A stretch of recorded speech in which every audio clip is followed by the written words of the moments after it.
नेपाली नदियों ने किया है खतरे के निशान को पार। हुलाकी मार्ग में पुल धंस गई है, जिसके कारण से लोगों का जनजीवन अस्त व्यस्त हो गया है। खबर नेपाल से सामने आ रही है। नेपाल के पहाड़ी क्षेत्रों में 4 दिनों से लगातार बारिश का दौर जारी है, जिसके कारण से कमला, रातो, जमुनी समेत कई नेपाली नदियों के जलस्तर खतरे के निशान को पार कर गए हैं। धनुषा जिला के दर्जनों गांव पानी से लबालब भर गए हैं, जिसकी वजह से सड़कें डूब गई है, आवागमन बाधित हो गया है। अधिक पानी होने की वजह से रुपाई का भी संकट उत्पन्न हो गया है। धान के बिचड़े गल रहे हैं। कमला नदी में आई अत्यधिक पानी की वजह से धनुषा तथा सिरहा को जोड़ने वाली हुलाकी मार्ग में बनी पुल तेज बहाव में धंस गया है। वाहनों का परिचालन यहां बाधित हो गया है। इसी तरीके से रातो नदी में बाढ़ का जलस्तर बढ़ गया है। जलेसर से लेकर भिट्ठा मोड़ सड़क पर 3 फीट पानी बहने की खबर मिल रही है। जलेसर सड़क के सभी कार्यालय डुबान के क्षेत्र में आ गए हैं। उधर नेपाल में जारी बारिश की वजह से इधर बिहार में भी जलस्तर तेजी से बढ़ने लगा है। बिहार में कमला नदी का जलस्तर खतरे के निशान को पार कर गया है, जिसकी वजह से नदी के किनारे के बसावटों में हड़कंप मच गया है। दर्जनों गांव बाढ़ के खतरे के चपेट में आ गए हैं। मधुबनी जिला प्रशासन ने खतरे को देखते हुए अलर्ट जारी कर दिया है। नेपाल के सीमावर्ती क्षेत्र जयनगर के आसपास छोटी छोटी नदियां जीवछ, धार, भोतही, बलान समेत कई नदियों के जलस्तर में बढ़ोतरी की खबर मिल रही है। ग्रामीण खौफ के साए में जीने लगे हैं। कमला नदी प्रमंडल की टीम 24 घंटे नदी के जलस्तर पर निगाह बनाकर रखी हुई है। साथ में कमजोर स्थलों वाले तटबंध को मजबूत करने का काम शुरू कर दिया गया है। जलस्तर के कारण से गांव के लोग अपने पशुओं के साथ फसल काटकर घरों में जमा करने के अभियान में जुट गए हैं। दूसरी तरफ कमला नदी के अभियंता संगम पटेल का बताना है कि नेपाल से पानी आने की वजह से नदी के जलस्तर में अचानक वृद्धि हुई है।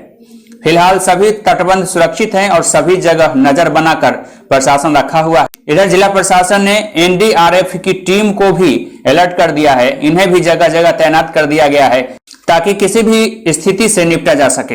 अभी का लेवल 69.15 मीटर है, जो खतरा के निशान से लगभग 1 मीटर 40 सेंटीमीटर लगभग ऊपर चल रहा है। चिंता वाली बात नहीं है।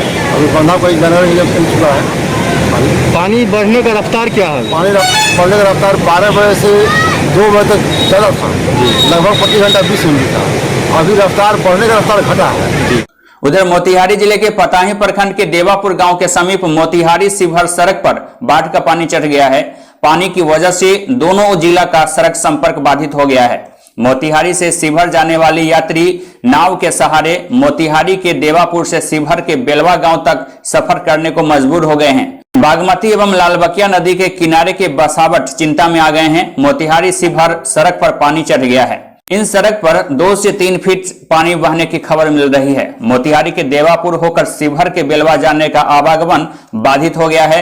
यहाँ छोटी बड़ी गाड़ियों का परिचालन जिहुली गोनाही से होकर किया जा रहा है। उधर बासोपट्टी में भी लगातार जलस्तर बढ़ने की वजह से बछराजा नदी का जलस्तर काफी तेज हो गया है। मढ़िया गांव में बछराजा नदी के पानी अत्यधिक उफान मारने लगा है। डायवर्सन टूटकर बह गया है, जिसको लेकर इस मार्ग का सड़क संपर्क बाधित हो गया है। बासोपट्टी प्रखंड मुख्यालय से जयनगर अनुमंडल मुख्यालय को जोड़ने वाली यह सड़क थी, जिसका परिचालन बाधित होने से लोगों के संकट बढ़ गए हैं। मुजफ्फरपुर के कटरा प्रखंड के बसघट्टा पंचायत के अंदामा गांव में 10 फीट में बांध टूटने की खबर सामने आ रही है, जिसके कारण से यहां के 50 घरों में बाढ़ का पानी फैल गया है। ग्रामीणों में भय का माहौल बढ़ने लगा है। खबर मिल रही है कि बागमती नदी यहां भी लगातार जलस्तर में वृद्धि करती जा रही है। आसपास के इलाकों में बाढ़ का पानी फैलने लगा है। लोगों में चिंता की लकीरें लगातार तेज होती जा रही है। समस्तीपुर के कल्याणपुर में बागमती नदी के जलस्तर में वृद्धि को देखकर मलिकौली एवं घोगराहा गांव के 100 लोग तटबंध पर शरण लेना शुरू कर दिए हैं। यहां इनके आशियाना बनने शुरू हो गए हैं। आपको बता दें कि समस्तीपुर जिले के कल्याणपुर प्रखंड क्षेत्र से होकर बागमती नदी का बहाव है। बागमती नदी के जलस्तर में वृद्धि से आसपास के लोगों में बेचैनी बढ़नी शुरू हो गई है। नदी के उफान में आते ही मलिकौली एवं घोगराहा गांव के लोग अपने परिवार एवं मवेशियों को सुरक्षित स्थलों पर रखने को लेकर बेचैन होने लगे हैं। तटबंध पर आशियाना बनाना शुरू कर दिया गया है। बाढ़ के लिए बना रहने के व्यवस्था नहीं, रहेंगे कहाँ, मार्जल कहाँ रहे, बहुत दिक्कत हो रहा है। अच्छा, गांव में क्या बाढ़ आ गई है या आने वाला है? आने वाला है। बाढ़ आने वाला है। नदी में पानी किस तरह बढ़ रहा है? नदी में पानी बहुत तेजी में है। इधर बिहार की राजधानी पटना में महान स्वतंत्रता सेनानी डॉक्टर अब्दुल कयूम अंसारी के जन्म दिवस के अवसर पर आज उन्हें नमन किया गया। मुख्यमंत्री नीतीश कुमार ने उनके छाया चित्र पर पुष्पांजलि अर्पित की गई, उन्हें याद किया गया, उनके कृतित्व के बारे में लोगों को स्मरण दिलाया गया। मुजफ्फरपुर शहर के विभिन्न इलाकों में शटर तोड़कर चोरी करने वाले गिरोह का पर्दाफाश किया गया है। इस मामले में पुलिस ने बड़ी कार्रवाई की है। गिरोह के 4 साथी को इस मामले में गिरफ्तार किया गया है। इनके ठिकाने से एक बाइक चोरी करने के लिए टी आकार के लोहे के छड़ से बनी मास्टर चाबी, कटर, टीवी, सीसीटीवी कैमरे का मॉनिटर, सोने की अंगूठी आदि जब्त की गई है। अहियापुर थाने के हाजत में एनडीपीएस एक्ट के आरोपित की पुलिस पिटाई का वीडियो वायरल होने के मामले में मानवाधिकार कमीशन ने स्वतः संज्ञान लिया है। बिहार आयोग के प्रोग्राम सचिव पुष्कर कुमार सिंह के नेतृत्व में 5 सदस्यीय टीम अहियापुर थाने पहुंची इस मामले की छानबीन की। रायघाट पुलिस एवं उत्पाद विभाग की संयुक्त कार्रवाई की गई है, जहां से 2 ट्रक से 656 कार्टून विदेशी शराब बरामद किए गए हैं। इस संबंध में प्रशिक्षु डीएसपी अमित कुमार ने बताया कि पुलिस ने यह कार्रवाई की है। NH 27 स्थित बेरुआ से पहले एक 6 पहिया ट्रक को पकड़ा गया, जिसमें 350 कार्टून शराब लोड था। निशानदेही के आधार पर दूसरे ट्रक को भी पुलिस ने दबोच लिया। पुलिस के मुताबिक इस ट्रक से भी 306 कार्टून शराब बरामद किया गया है। समस्तीपुर के काशीपुर में प्रॉपर्टी डीलर रिंकू चौधरी हत्याकांड के 3 अपराधी हथियार के साथ गिरफ्तार किए गए हैं। समस्तीपुर की पुलिस की यह बड़ी कार्रवाई है। समस्तीपुर पुलिस ने शहर के काशीपुर से यह रिकवरी की है।